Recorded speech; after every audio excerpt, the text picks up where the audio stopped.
Yo, what's up, everybody? Welcome to the show, man. I am the host, T Money, and today I'm going to be doing my game recap on the Bears and the Cowboys. Now, this is week 3, Bears versus Cowboys. Let's get straight to it, man. So, in the first quarter, the Bears ended up getting the ball first. I did see a lot of bad nerves coming from Caleb. He kind of overthrown to Loveland, and the Bears ended up going 3 and out. Now, not a big deal. It's beginning of the game. I could tell he was getting a lot of the nerves out. And on the opening drive for the Dallas Cowboys, Stevenson ripped the ball away from Javonte Williams, being counted as a fumble. So the Bears come out after the fumble with a 32-yard gain. Williams to Colson Loveland. Right after that play, the Cowboys ended up bringing a blitz, and Caleb ended up finding Roma Dunze for a touchdown at 35 yards on the fly route. And then the Cowboys came out after the Bears go up 7-0, and CeeDee Lamb ended up rolling his ankle on a hitch to him. I don't know why they got CeeDee in the backfield like he's a running back, but he needs to be out there with the receivers. And it's kind of what they get for having him right there. I kind of wanted to see CeeDee Lamb this game, but unfortunately he rolled his ankle.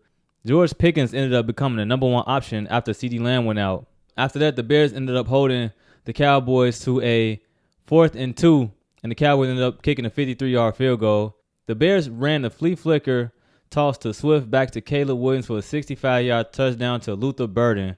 And when I seen that, I was just amazed, because this is the type of play calling I wanted to see when we got Ben Johnson as the head coach. I know he got all these type of trick plays up his sleeve. So the Bears ended up going 7-14 after the flea flicker play.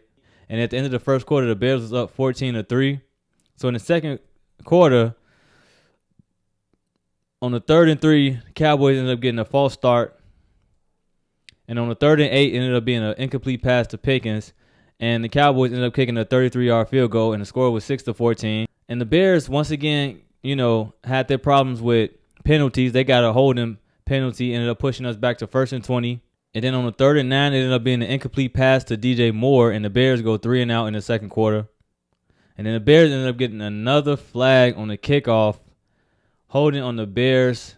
And it was so after CeeDee Lamb went down, it was so many plays getting drawn up for George Pickens. I was surprised they didn't even notice it. So the Bears brought a blitz, and then the Cowboys ended up running a play action fake to Pickens to get a first down, and we ended up getting another flag on the Bears. It was too many men on the field, and then that penalty ended up pushing the Cowboys to a 1st and goal, and Dak went to Pickens on a first down. And it was a pretty tough catch, man. It was a one-hand catch, and George Pickens, he good, man. He one of them ones. And in my opinion, no CeeDee Lamb, you double-team Pickens, because he's clearly going to get the ball now every time they come down the field. Dak, they ended up running a 2-point conversion to Tolbert, and the score ended up being 14-14. So the Bears come out, get another flag on a handoff to Swift, and the flag ended up being ineligible man down the field, and the Bears ended up going 3 and out on an incomplete pass to Roma Dunze. And that forced Cairo Santos to come out and kick a 30-yard field goal. Then the Cowboys ended up coming out going 3 and out in the second quarter. And in my opinion, Dak was just sitting a little bit too comfortably in that pocket. Then the Bears ended up coming back, running the handoff play to DJ Moore, which ended up getting 5 yards. So the Bears ended up having another complete pass to Luther Burden and got us to the 1st and goal. And off a play action fake, Cole Kmet got the touchdown. And the Bears ended up going up 14-24. And that ends the second quarter. At the half, Caleb Williams was 10 for 16, 239 yards with 3 touchdowns. That was just phenomenal. And at the half, Dak Prescott was 16 for 19 with 115 yards with 1 touchdown. So coming out into the third quarter, the Cowboys, they got the ball. And just what I asked for, put more pressure on the QB. They came out, blitzed Prescott, and sacked him on the 3rd and 15. And the Cowboys ended up going 3 and out coming out in the third quarter. And the Bears came out, ended up getting a first down on the handoff to DeAndre Swift. But unfortunately, we had a 3rd and 10 situation. And DJ Moore ended up getting his first reception for a first down. And I kind of noticed in that second half that we was really trying to get DeAndre Swift involved, because he was getting the ball a lot. And Swift got the first down on 11 plays. And coming out in that third quarter, the Bears, 7 of those plays ended up being run plays. And then on a reverse left run play to Luther Burden, he ended up getting the first down. And on 16 plays, we had 11 straight run plays, 61 yards. And then after all of that running and all of that great play calling, guess what we ran? A screenplay, another screenplay. I'm so tired of seeing this play. We need to sign a petition to get this play out the playbook. So the Bears ended up marching to the 3rd and goal and ended up getting a 4th and goal.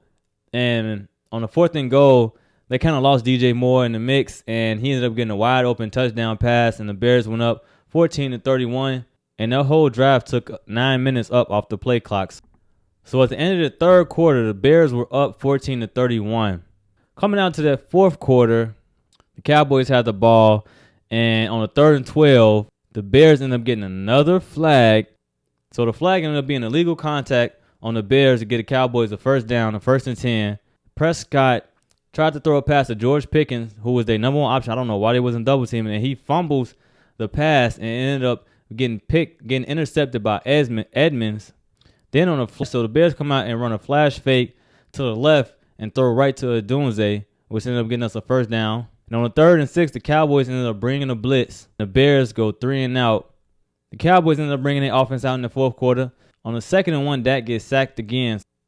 Then the Cowboys on 4th and 1 ended up going for it, and they get a first down, completion to Ryan Flournoy. The Bears ended up getting another flag, a holding. The Cowboys ended up having a 36-yard completion on a cross route to Turbin, and they had about 11 plays for about 81 yards up until this point in the 4th quarter. And the Bears get to another flag, once again, roughing the passer, which pushed the Cowboys on 1st and goal, and the Bears forced a 4th and goal, and Dak Prescott ended up throwing the ball right to Edmonds for his 2nd interception of the game. This game was pretty much over with. So then after the interception, the Bears came out, go 3 and out. So the Cowboys ended up sitting Dak and subbed in Joe Milton, and he came out and he threw an interception as well. So the Bears walk away with the win, their first win of the season, 14-31. And at the end of that game, Caleb Williams was 19 for 28, 298 yards with 4 touchdowns. His best game so far I've seen. Dak Prescott was 31 for 40, 251 yards, 1 touchdown, 2 interceptions, man. Make sure you like, share, subscribe, leave a comment. Let me know what you think.